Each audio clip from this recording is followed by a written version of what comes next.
အတိညာဉ်လေးကိုရှားတယ်ဆိုတာအခုလုံးလုံးနဲ့ချမ်းသာအောင်နေတဲ့ယုံလေးအတွက်ရှားတာမဟုတ်သေးဘူးကျမကြီးမကောင်းတဲ့အချိန်ဆိုတာရောက်လာအောင်ပဲဆိုးရတဲ့လောကရန်လေးနဲ့တွေ့ရတဲ့အချိန်ဆိုတာရောက်လာနိုင်သေးတယ်အဲ့ဒီလိုအနာကဆိုးမျိုးနဲ့တွေ့လာတဲ့အခါမှာကိုယ်စိတ်ကိုသက်သာအောင်ထားဖို့ဆိုတာကတာမန်အခြေအနေမဟုတ်ဘူးနော်သူကတာမန်အခြေအနေမှာတော့ဘုန်းဘုန်းတို့ရဲ့စိတ်ကိုသက်သာအောင်မထားတတ်သေးဘူးဆိုရင်ဆိုးရတဲ့အခြေအနေမှာထားဖို့ဘာလို့တော့ပို့ပြီးတော့ခက်သွားပြီခုကျမကြီးကောင်းတဲ့အချိန်မှာတော့စိတ်တွေဆင်းရဲနေတယ်ဆိုလို့ရှိရင်ကျမကြီးမကောင်းတဲ့အချိန်မှာဘယ်လိုနေမလို့ပိုးဆင်းရဲလိမ့်မယ်ဒီစိတ်ဆင်းရဲတွေကလည်းပြောင်းမသွားဘူးကျမကြီးမကောင်းလို့ဆင်းရဲတာတွေကလည်းပိုးပြီးတော့တိုးလာအောင်ပဲ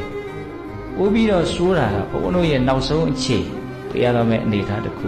ဒါလည်းတေချာပေါက်တွေ့ရမယ့်အခြေအနေတစ်ခုအဲ့ဒီအခြေအနေဟာ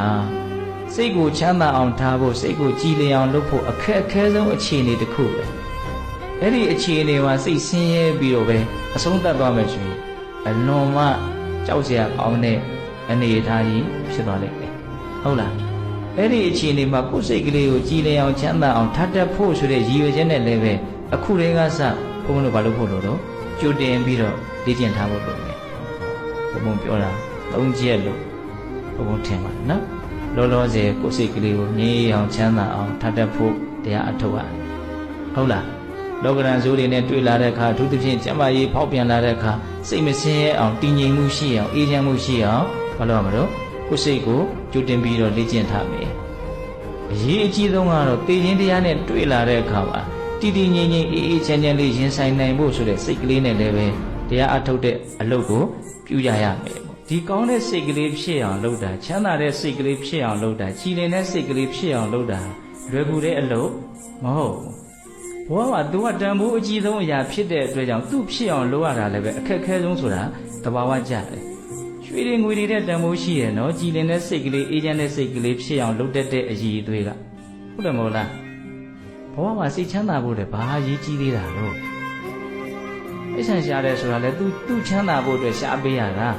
ကောင်းကောင်းလေးစားပေးတာလေသူချမ်းသာဖို့အတွက်ကောင်းကောင်းလေးကြည့်ပေးတာလေသူချမ်းသာဖို့အတွက်ဟိုလူနဲ့အတူနေခြင်းလေဆိုတာလေသူချမ်းသာဖို့အတွက်ပဲဟုတ်တယ်မဟုတ်လား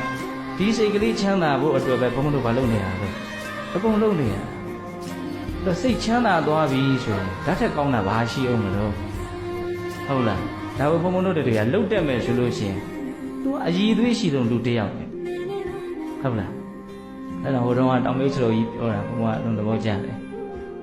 သူဘာပညာတွေတက်တယ်ပဲပြောကိုယ်စိတ်ကလေးကိုမှချမ်းသာအောင်မလုပ်တတ်သေးဘူးဆိုရင်ဘာပညာမှတက်တယ်လို့မဆိုနိုင်ဘူးဟာကောင်းလိုက်တဲ့စကားပါနော်သူဘာအတန်းတွေအောင်တယ်ပဲပြောဘလို့ဘွဲတွေရတယ်ပဲပြောကိုယ်စိတ်ကိုမှကိုချမ်းသာအောင်မလုပ်တတ်သေးဘူးဆိုရင်သူဘာထင်ကြီးတယ်ရှိတော့ဘာထင်ကြီးတယ်မှမရှိနော်ဒါကြောင့်တရားအထုတ်တယ်ဆိုတာလူရင်းပြောရရင်ကိုယ်စိတ်ကိုချမ်းသာအောင်ထားတတ်ဖို့အတွက်ဘုန်းဘုန်းတို့လေ့ကျင့်တာ